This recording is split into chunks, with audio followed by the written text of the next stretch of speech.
bien, que tout se passe bien pour toi. Ça fait un bail qu'on ne s'est pas vu, ça fait un bail qu'on n'a pas discuté et tout. Et dans la vidéo d'aujourd'hui, je voulais partager avec toi une astuce, une de mes astuces favorites, une de mes pépites en termes de trading. Tu sais, moi, je fais du price action en termes de trading. Une de mes astuces hyper favorites finalement, que beaucoup de personnes, je vois que beaucoup de personnes n'utilisent pas. Et donc, je voudrais juste partager ça avec toi aujourd'hui pour te donner encore, pour que tu aies encore plus de crédibilité dans tes trades, pour que tu aies encore plus d'assurance en prenant tes trades, tu vois, pour que tu puisses réduire considérablement tes pertes. Je ne dis pas que tu puisses cesser les pertes, non, mais que tu puisses réduire considérablement tes pertes, ça sera déjà un bon début. Alors aujourd'hui, on va parler des unités de temps. Les unités de temps ou les time frames. Les unités de temps, c'est quoi? C'est l'intervalle. Une unité de temps en trading, c'est l'unité de temps, enfin, c'est l'intervalle de temps qui sépare l'ouverture et la fermeture d'une bougie. L'ouverture et la clôture d'une bougie. Donc, quand tu prends une bougie, c'est l'intervalle de temps qui sépare l'ouverture et la fermeture. Parce qu'une bougie s'ouvre et se ferme. Donc, une bougie aussi, elle s'ouvre en bas, se ferme en haut. Une bougie, si elle s'ouvre en haut, elle se ferme en bas. Et les bougies ont des mèches. Enfin, toutes les bougies n'ont pas des mèches, mais les bougies ont des mèches et tout. Alors, on ne va pas rentrer dans la configuration, c'est quoi, comment est configurée une bougie, on ne va pas rentrer dedans. Mais toujours est-il que chaque bougie, une bougie, quand tu la prends, a une durée pour se former. Et selon cette durée-là, c'est cet intervalle de temps qu'on appelle une unité de temps ou un time frame. Donc, sur le marché financier, tu as des sur MMT4 par exemple, sur MetaTrader, tu as M1, M5, M15, M30. M1, ça veut dire qu'en M1, une bougie s'ouvre et se ferme en 1 minute. En M5, une bougie s'ouvre et se ferme en 5 minutes. En M15, une bougie s'ouvre et se ferme en 15 minutes. M30, 30 minutes. H1, 1 heure. H4, 4 heures. DI1, une journée. Week 1, weekly, pardon, une semaine. Monthly, un mois.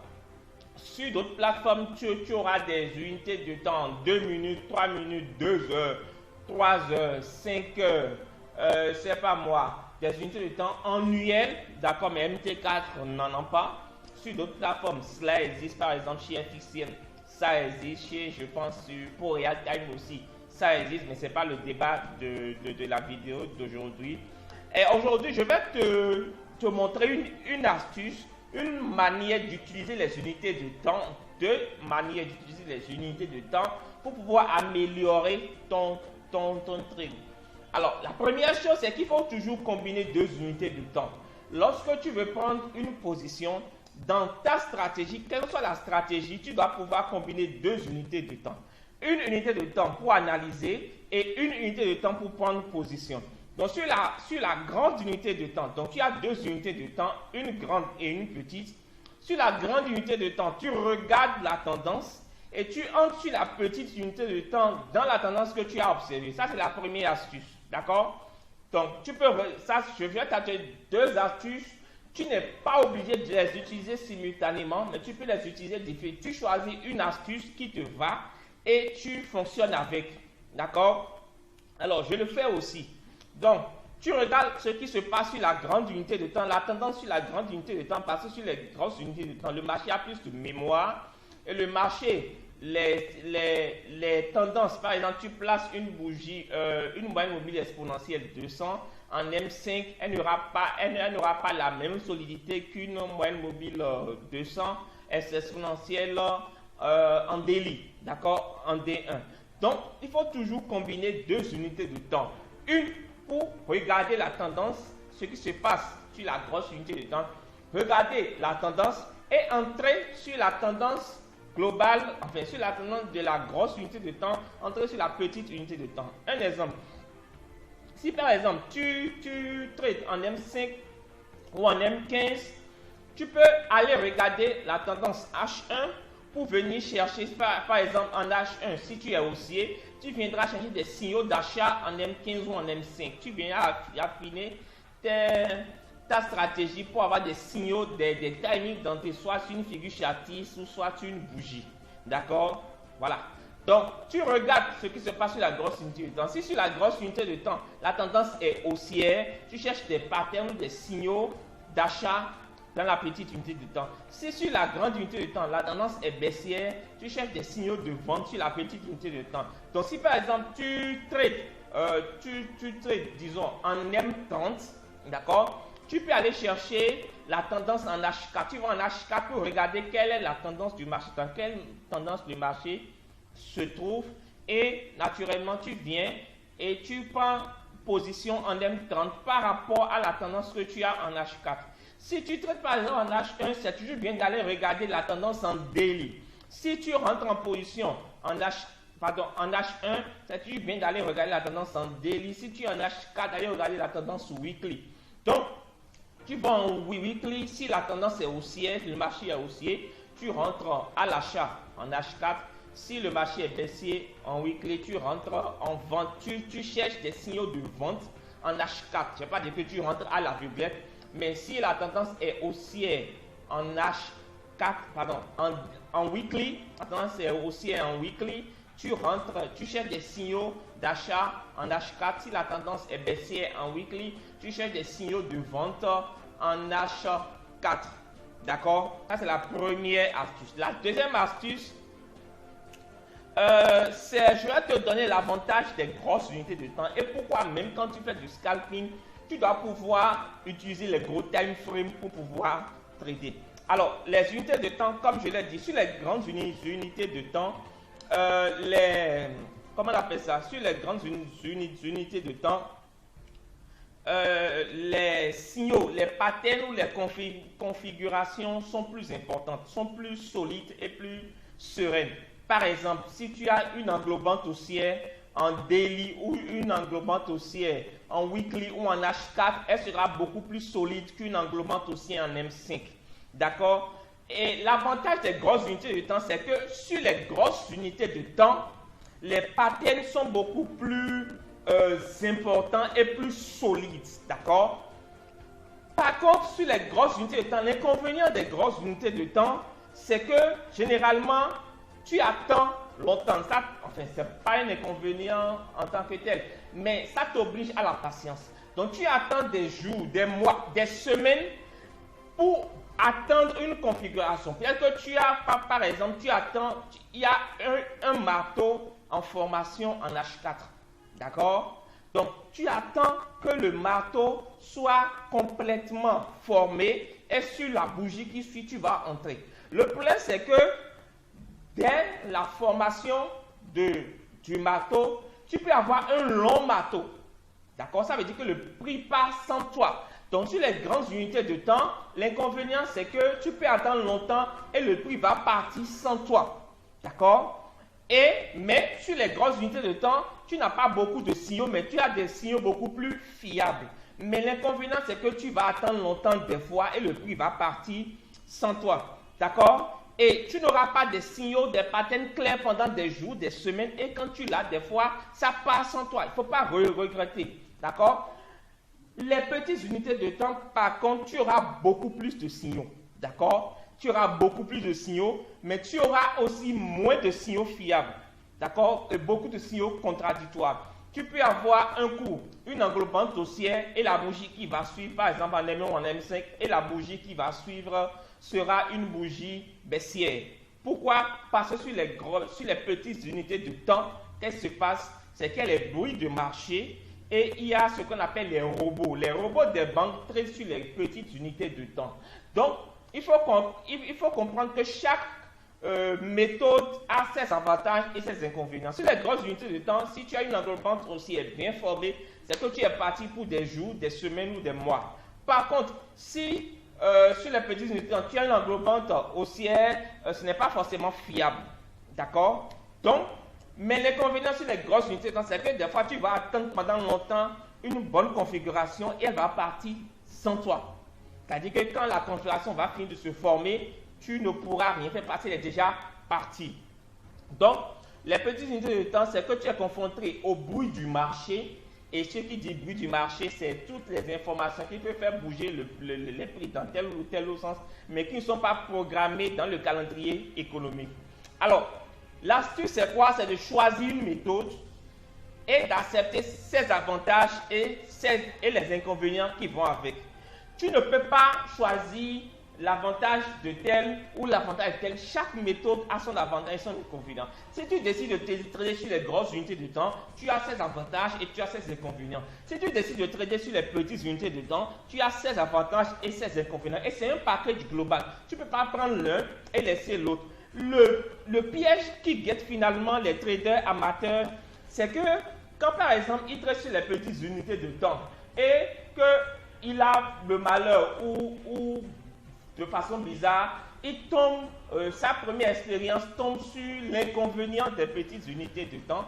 Qu'est-ce qu'il fait? Il dit non, il change, il va sur les grosses unités de temps, il tombe encore sur l'inconvénient, c'est-à-dire le moment où il va sur les grosses unités de temps, il tombe sur l'inconvénient des grosses unités de temps, et puis il se passe dire, oh, le trading c'est bizarre, c'est de l'arnaque, et puis tout, les gens ne sont pas sérieux. Non, le problème c'est qu'il n'est pas constant, il n'est pas sérieux dans son trading, il n'est pas constant. Donc, tu choisis une méthode. Tu peux même essayer les deux méthodes, voir ce qui te convient le plus. Tout après est dans le money management. D'accord? Si par exemple, tu tombes sur l'inconvénient d'une méthode, si tu as un bon money management, tu es protégé. Tu ne peux pas perdre plus que ce que tu as décidé. D'accord? Moi, je conseille par exemple aux gens de pas perdre plus de 2% de leur capital par jour. D'accord? Donc, lorsque tu choisis une méthode, sois sûr que tu choisis en fonction de ses avantages et de ses inconvénients. D'accord? Donc, essaye les deux, vois ce qui te convient. Si par exemple tu es hyper occupé, tu as du boulot, tu fais plein de trucs, tu peux choisir par exemple, ce n'est pas un conseil d'investissement, tu peux choisir par exemple de trader sur les grosses unités de temps. D'accord? Alors, tu peux aussi choisir le second, c'est à toi de voir, de tester pour voir ce qui te va, mais d'accepter que chaque méthode a ses avantages et ses inconvénients et de gérer après le money management pour toujours t'en sortir. Et la dernière chose, c'est l'importance des gros time frames. Il faut toujours prendre l'habitude de regarder les grosses unités de temps, les gros time frames lorsque tu veux trader. D'accord? Regarde les figures, les chandelles, les bougies ou les figures chartistes sur les grosses unités de temps pour savoir quoi faire le lendemain. Par exemple, chaque jour ou chaque soir à la clôture du marché, regarde la bougie daily ou regarde la figure chartiste qui s'est formée en daily pour savoir ce qu'il faut faire le lendemain. Si tu veux savoir dans quel sens ira le marché la semaine suivante, regarde la bougie weekly qui s'est formée dans le week-end à la fermeture le vendredi. Regarde la bougie weekly pour avoir des informations. Des fois, en regardant la bougie, tu n'auras aucune information parce que la bougie ne va ressembler à rien. D'accord? Je vais après te parler de ce qu'on appelle la convergence des marchés. Mais regarde, d'accord? Si par exemple en daily, tu as une englobante haussière, ok? Ça veut dire que le lendemain, tu vas privilégier un sens haussier, tu vas privilégier un signal d'achat le lendemain. Si en daily, tu as une englobante haussière, ça veut dire que le lendemain, tu vas descendre sur les petites unités de temps pour chercher des entrées haussières, des entrées à l'achat. Si tu as par exemple une englobante baissière, tu vas chercher des signaux de vente sur les petites unités de temps. Si par exemple tu as, tu as un marteau inversé, tu vas chercher des signaux de vente sur les petites unités de temps. Tu as un marteau inversé en daily, tu vas chercher des signaux de vente sur les petites unités de temps. D'accord? Si par exemple en weekly, tu as, tu as un harami haussier, tu vas chercher des signaux d'achat sur les petites unités de temps toute la semaine parce que la semaine qui a fini t'a donné un harami haussier. Ça veut dire que la semaine qui va suivre, on sera haussier globalement sur le marché. Ça ne veut pas dire qu'il n'y aura pas de retracement à la baisse, mais fondamentalement, on sera haussier la semaine qui va suivre. Donc, c'est à toi de voir. Donc, même si tu n'as pas eu le temps en journée, chaque soir, lorsque le marché se ferme, regarde la bougie daily pour savoir dans quel sens tu iras le lendemain. Quel sens tu vas privilégier sur les petites unités de temps. Moi, je le fais systématiquement, c'est un réflexe pour moi. Et regarde les bougies weekly pour savoir quel sens tu vas privilégier dans la semaine. Regarde les bougies monthly pour savoir quel sens tu vas privilégier dans le mois. Bon, peut-être dans le mois, c'est un peu trop dit. Ça, c'est pour ceux qui font du swing, par exemple. D'accord? Donc, À toi de voir en fonction de ton style de trading, scalping, intraday ou swing, regarde toujours les bougies daily, au moins les bougies daily, pour savoir dans quel sens tu dois partir le lendemain, quel signal tu vas privilégier le lendemain. Moi, j'ai une de mes étudiantes, par exemple, qui avait pris une position sur le sucre avant de me rencontrer. Et qu'est-ce qui s'est passé? Elle avait fait une position à l'achat, un peu au hasard. D'accord? Ça, c'est un peu plus... Je ne vais pas rentrer trop dans les détails. Elle s'est fait arnaquer par un soi-disant trader et tout. Bref, le gars lui a pris une position d'achat sans vraiment savoir pourquoi. Et avant de venir me voir, elle était déjà à moins 500 et quelques euros de pertes latentes. Donc, moi, je lui ai dit, moi, je ne suis pas magicien. Soit on coupe le trade, tu encaisses la perte, ou soit on laisse, et puis, voilà. Et qu'est-ce qui s'est passé? Quelques 3 jours après, j'ai constaté sur le sucre en daily qu'on a formé une englobante haussière. Et j'ai dit, bon, écoute, écoute, Aurore, voilà, il y a une englobante haussière maintenant en daily, et l'englobante haussière s'est formée sur une zone clé, un gros support mensuel, weekly, bloc de contrat institutionnel et point pivot mensuel. Donc, on a une zone de support assez solide. Du coup, on a une englobante haussière. Ça veut dire qu'on a un bon potentiel haussier. Donc, le marché va monter. Quand? Je ne sais pas. Naturellement, le lendemain, le marché a fortement monté. Et les jours qui ont suivi, le marché n'a fait que monter pendant toute la semaine. Finalement, elle a récupéré ses pertes. Elle est rentrée en positif. Elle a coupé sa position et puis, ne me croyez pas sur parole. Allez sur les graphiques, regardez, prenez chaque chandelle que vous allez trouver en daily, que ce soit une figure chartiste, que ce soit une bougie haussière ou baissière. Regardez, surtout si elle s'est formée sur une zone clé, regardez le lendemain ce qui s'est passé. Dans quel sens le marché est parti globalement. Ne me croyez pas sur parole, allez tester. Et la dernière chose, lorsque tu prépares tes graphiques en week-end, il faut voir ce qu'on appelle la convergence des marchés. Il faut voir la bougie daily, la bougie weekly, la bougie mensuelle. Si l'une des deux bougies, d'accord, sont de la même couleur, l'idéal c'est que les 3 soient de la même couleur. Mais si au moins 2 sont déjà de même couleur, tu privilégies le sens de ces 2 bougies-là la semaine qui suit. D'accord?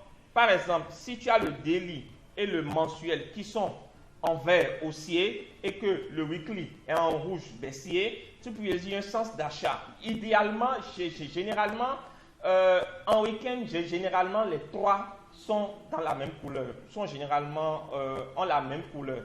Donc, tu fais ça, c'est ce qu'on appelle la convergence des marchés. Donc, tu regardes la convergence des marchés, la couleur des dernières bougies sur les 3 unités du temps. Et quand tu regardes sur les 3 unités du temps, tu sais quoi faire la semaine qui suit. Voilà un peu ce que je voulais partager avec toi. Un exemple rapidement. Regarde le Dow Jones, la bougie de décembre de janvier, la bougie mensuelle décembre-janvier du Dow Jones. Ça a formé un harami haussier. Ces 2 bougies ont donné un harami haussier. Et qu'est-ce qui s'est passé? Tu vas constater que à la clôture de la bougie de janvier, d'accord, celle de décembre était rouge, les 2 ont formé un harami haussier.